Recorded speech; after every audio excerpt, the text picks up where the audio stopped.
Hello everyone, welcome back to our channel Statistics by Poonam. So today Poonam Didi will going to be start a new video. तो आज हम करने वाले हैं chapter 6 permutation and combination. Okay, तो अब हम परम्यूटेशन कॉम्बिनेशन स्टार्टिंग करने से पहले मैं आपको बता दूं डिस्क्रिप्शन में हमने कुछ लिंक्स दे रखे हैं, आप प्लीज जी उनको चेक करिए. अगर आपको कुछ इन्फॉर्मेशन लगती है कि हाँ ये चीज मेरे लिए यूजफुल है तो प्लीज जाके उसको यूज कीजिए. तो आज हम पढ़ने वाले हैं कि पहले तो हमने ये चीज देखी होती है कि जब हमारे पास कोई डाटा होता है तो हम उसको अरेंज करते हैं, उसको सिलेक्ट करते हैं, ठीक है, in the form of list या कुछ. बट जब हमारे पास कोई लिस्ट है ही नहीं तब हम उसको कैसे अरेंज करेंगे, तब हम कैसे उसको सिलेक्ट करेंगे किसी ऑब्जेक्ट को. तो वो वेज है कि हम उसको बोलते हैं परम्यूटेशन एंड कॉम्बिनेशन. वही है चीज जो अरेंज करने का तरीका है. नाउ अगर हम एग्जांपल ले, मेरे पास एक 4 डिजिट का लॉग है. फॉर एग्जांपल मेरे पास एक अपना फोन का पासवर्ड है जो 4 डिजिट का है. तो उसमें से अगर मैं 4 डिजिट बोलूं 0 to 9 के बीच में हमें सिलेक्ट करनी है. If the first digit is known to be 7, अगर मेरी जो फर्स्ट डिजिट है वो 7 है फॉर एग्जाम्पल, तो मेरे जो 3 बच गए हैं वो कुछ भी हो सकते हैं. 890 हो सकता है, 098 हो सकता है, 234 हो सकता है, 456 हो सकता है. मतलब कोई भी कॉम्बिनेशन हो सकता है पर वो रिपीट नहीं करेगा. Means no digit repeats. Got it. Now यही चीज है जो हम परम्यूटेशन और कॉम्बिनेशन में पढ़ेंगे कि ये चीज हम कैसे अरेंज करते हैं, कैसे हमें करना होता है जब हमारे पास कुछ इवेंट्स अकर होते हैं. अब हमारे पास एक एग्जांपल है 6.2 का, जिसमें हम देखेंगे कि फंडामेंटल प्रिंसिपल्स ऑफ काउंटिंग क्या है.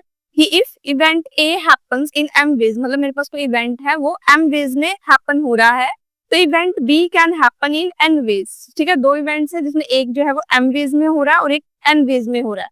They both events together can happen in m into n ways. अगर मैं बोलूं उन दोनों को जोड़ के कितना बनता है, कितने वेज में बन सकता है, तो मैं बोल सकती हूँ हाँ वो m into n वेज में बन सकता है.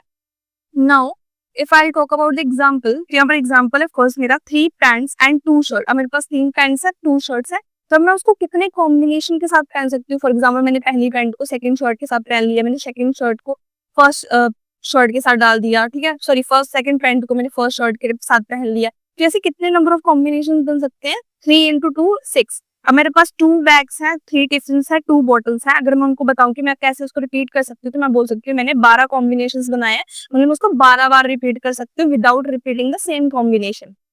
समझ आया? अब हम पढ़ते हैं what is commutation. So commutation is an arrangement of items in a specific order. जब भी हम परम्यूटेशन में जब भी कोई हम आइटम्स अरेंज करते हैं स्पेसिफिक ऑर्डर में तो उसको हम बोलते हैं परम्यूटेशन, जो यहाँ पर लिखा हुआ है. अब इसके आगे हम पढ़ेंगे, आपको अच्छे से समझ आएगा. नेक्स्ट है हमारे पास उसका फॉर्मूला परम्यूटेशन का. तो परम्यूटेशन का फॉर्मूला जो है, permutations of n object taken r at a time, मतलब मेरे पास n ऑब्जेक्ट्स हैं, अगर मैं r ऑब्जेक्ट लेना चाहती हूँ तो मेरे पास क्या बनेगा इसका फॉर्मूला n p r. हम इसको इस फॉर्म में लिखते हैं n p r, जिसमें इज इक्वल टू क्या बनेगा n फैक्टोरियल, ये हमारा फैक्टोरियल बोलते हैं हम इसे. इसमें बनेगा फॉर्मूला n माइनस r, मतलब जितनी आपके पास वैल्यू है उसमें से आपको क्या माइनस कर देते हैं, मतलब जो आपके पास जो अपनी चीजें निकालनी है उसमें से आपको वैल्यू माइनस कर देनी है, तो आपके पास आपका डिनोमिनेटर वाली वैल्यू बन जाएगी. Okay, now next one is when all objects are distinct different. जब आपके पास कोई वैल्यू जो है वो डिस्टिंक्ट है, डिस्टिंक्ट का मतलब डिफरेंट है, तो उस केस में आपके पास कुछ एग्जांपल हैं जिसे आप कैसे कर सकते हो. For example how many 3 letter words from number no repetition, मतलब मुझे 3 लेटर्स ऐसे कोई निकालने हैं जो मतलब क्या है विदाउट रिपीटिशन है. तो मुझे बोला कि मेरे टोटल नंबर कितने हैं, 1 2 3 4 5 6. सो ये मेरा नंबर जो है वो 6 लेटर से बना हुआ है, 6 वर्ड से बना हुआ है.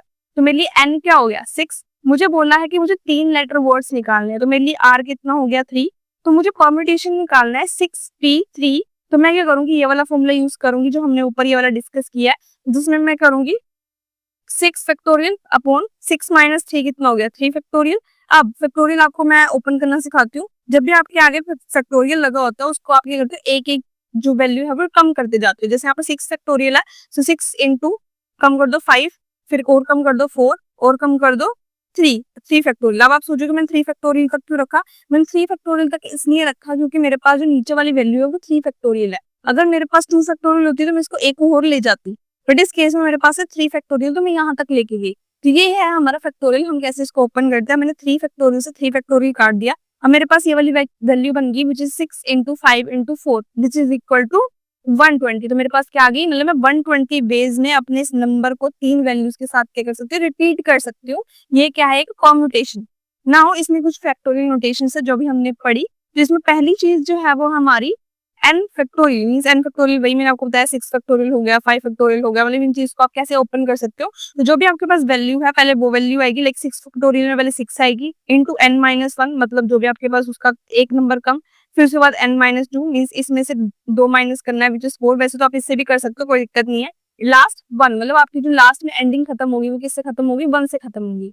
Now 0 factorial is equal to 1, मतलब हमेशा याद रखना 0 फैक्टोरियल कुछ बच्चे क्या करते हैं 0 फैक्टोरियल इज इक्वल टू 0 करके मेरा आंसर खत्म हो गया बस यही छोड़ के आ जाते हैं। तो बच्चों ये नहीं करना है, 0 फैक्टोरियल जो होता है हमेशा इक्वल टू क्या होता है, 1 होता है। अब इसे एग्जांपल देख लेते हैं, मेरे पास एग्जांपल है 5 फैक्टोरियल का। 5 फैक्टोरियल, तो अगर मेरे को 5 फैक्टोरियल निकालना है तो मैंने अभी बताया 5 फैक्टोरियल को अगर मैं n फैक्टोरियल मान लूं तो पहले मैं n लिखूंगी मतलब 5, फिर मेरे को n माइनस 1 करना है मतलब इससे एक कम, फिर इससे मुझे इससे कम करना है, इससे नहीं। अगर आप इससे भी कम कर दोगे कोई दिक्कत नहीं है, 3 इंटू 2 इंटू 1, अगर आप इसको मल्टीप्लाई करोगे 120 आपका आंसर आ जाता है। This is correct. So this is how you represent your factorial notations. Got it. अब हमारे पास ये फॉर्मूला फॉर NPR के लिए मतलब परम्यूटेशन के फॉर्मूला के लिए एक एग्जांपल है that how many ways to select chairman and vice chairman from 12 people. मेरे पास 12 पीपल है, समझ लो मेरे पास 12 पीपल है और मुझे 2 पीपल सिलेक्ट करने हैं जो कि कौन, एक चेयरमैन है और एक वाइस चेयरमैन है। तो उसके लिए सिंपल है भाई, मुझे 12 में से 2 सिलेक्ट करने हैं तो 12p2 so means 12 factorial upon कितना हो जाएगा 12 माइनस 2 कितना हो जाता है 10 फैक्टोरियल। ठीक है, तो 12 माइनस 10 फैक्टोरियल अगर मैं करूँ इसको ओपन 12 इंटू 11 इंटू 10, अभी मैंने आपको बताया था कि जहां आपको डिनोमिनेटर की वैल्यू मिल जाए वहां पर आपको रोक देना है क्योंकि आपका वो ऊपर से नीचे वाली वैल्यू कट जाएगी।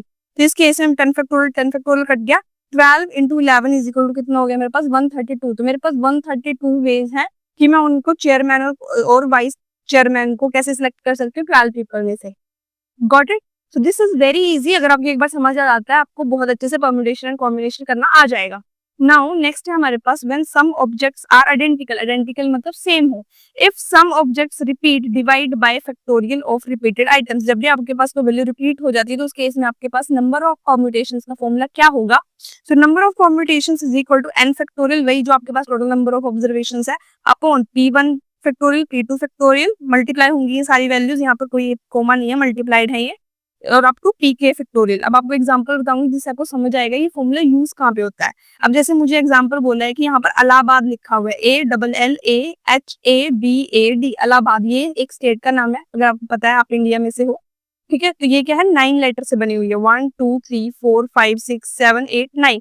तो इसमें से मुझे बोला है कि 4 A's है, ठीक है, और मुझे 2 L's निकालने हैं, मतलब मुझे 9 लेटर में से 4 A's और 2 L's निकालने हैं। तो मैं क्या करूंगी 9 factorial upon 4 factorial into 2 factorial, मतलब मैंने ये वाला फॉर्मूला लगाया जहाँ मेरे पास 2 वैल्यूज है, मतलब मुझे अब 9 फैक्टोरियल में से ये 2 वैल्यूज निकालनी है।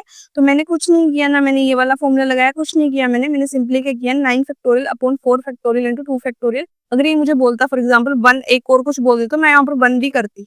ठीक है, तो ये चलता रहता है। इसको सॉल्व करने के बाद मेरा आंसर आया 57560। आप कर सकते हो, इजी है। अगर इसको डाउट होता है प्लीज कमेंट सेक्शन में बता देना यार, अगर आपके डाउट रहते हैं तो वो आपको ही दिक्कत देंगे, और ऐसा कुछ नहीं जाता है कि मेरा कुछ जा रहा है, नहीं मेरा कुछ नहीं जा रहा। अगर आप मैसेज करोगे क्वेरी पूछोगे जिससे आपका भला होगा, मेरा नहीं।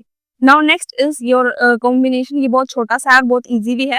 ये कॉम्बिनेशन क्या बताता है हमें, और combination is a selection where order does not matter, मतलब इस केस में आपको ऑर्डर मैटर नहीं करता, आपका सीक्वेंस मैटर नहीं करता। ठीक है, नाउ इस केस में हम क्या करते हैं, पहले हमने पी लिखा था, इसमें हम सी लिखते हैं, C is denoted for your combinations. So इस केस में अगर आपने नोटिस किया होगा कि आपने परम्यूटेशन के केस में फॉर्मूला पढ़ा था n factorial upon n minus r factorial, ये सभी ने पढ़ा फॉर्मूला भी। पर इस केस में कुछ थोड़ा सा डिफरेंट होगा, ज्यादा नहीं, कि जब आप कॉम्बिनेशन निकाल दो तो n factorial n minus r factorial same रहता है, यहाँ पर आपका r फैक्टोरियल एक और मल्टीप्लाई हो जाता है। दैट सिंपल केस, दोनों के फॉर्मूला में सिर्फ यही चीज जो है वो डिफरेंट है, नॉट मोर देन दैट। अब यहाँ पे कुछ एग्जाम्पल्स है, 2 एग्जाम्पल्स लिखे हुए हैं। फर्स्ट है हमारे पास चूजिंग 2 पीपल फ्रॉम 4, अगर मुझे 2 पीपल चूज करने हैं फ्रॉम 4 में से, यहाँ पर A B A C A D B C B D C D ये कुछ लिखे हुए हैं, कुछ 6 टोटल लिखे हुए हैं, ठीक है, सीक्वेंसेस लिखे हुए हैं। अब मुझे बोला 4 में से 2 सिलेक्ट करने, तो मैंने क्या किया 4 फैक्टोरियल 2 मेरा था ये 2 फैक्टोरियल इंटू मैंने 4 माइनस 2 फैक्टोरियल निकाली थी, मेरे पास बन गया 4 फैक्टोरियल 2 फैक्टोरियल 2 फैक्टोरियल। इसको जब मैंने सॉल्व किया तो मेरे पास कितना आ गया 6 value. Now next one is how many ways to choose 5 cards with 1 ace. अब मेरे को 5 कार्ड्स में से 1 एस चूज करनी है, कितने वेज है वो निकालना है। तो मैंने क्या किया चूज 1 एस फ्रॉम 4, हमारे पास कितने होते हैं 4 ही एस होते हैं, हमारे पास 5 नहीं होते, हमारे पास 4 एस होते हैं। तो 4 इंटू मतलब 4 में से मैंने 1 निकाला, now choose 4 cards from remaining. अब मैंने 4 कार्ड जो है वो रिमेनिंग मैंने 52 में से निकाले, ठीक है। तो 48C4, क्यों? क्योंकि मैंने 4 तो पहले निकाली ना, 4 तो मैंने निकाली, तो 52 कार्ड्स होते हैं हमारे पास, -4 तो कितने हो गए 48। अब मैं 48 से निकालूंगी, तो मैंने दोनों को कर दिया, मल्टीप्लाई कर दिया। अब इसको आप ओपन करो, आप रिजल्ट आ जाएगा। नहीं तो अगर आपको बाई चांस ऑप्शन नहीं, ये ऑप्शन दी होती है, तो आप इसको भी टिक करके अपना आंसर करेक्ट कर सकते हो। तो यही था हमारा आज का video related to your permutation and combination. Very specifically बहुत अच्छे से मैंने आपको समझाया। बट स्टिल अगर आपको डाउट है, कोई ऐसी क्वेरी है, कोई ऐसा पार्ट समझ नहीं आया, कोई क्वेश्चन है, कोई ऐसा टॉपिक चाहिए कि हाँ प्लीज इस पे कोई और वीडियो बनाओ, सो प्लीज कमेंट सेक्शन में बता देना। मिलते हैं नेक्स्ट वीडियो, तो तब तक के लिए bye and have a nice day.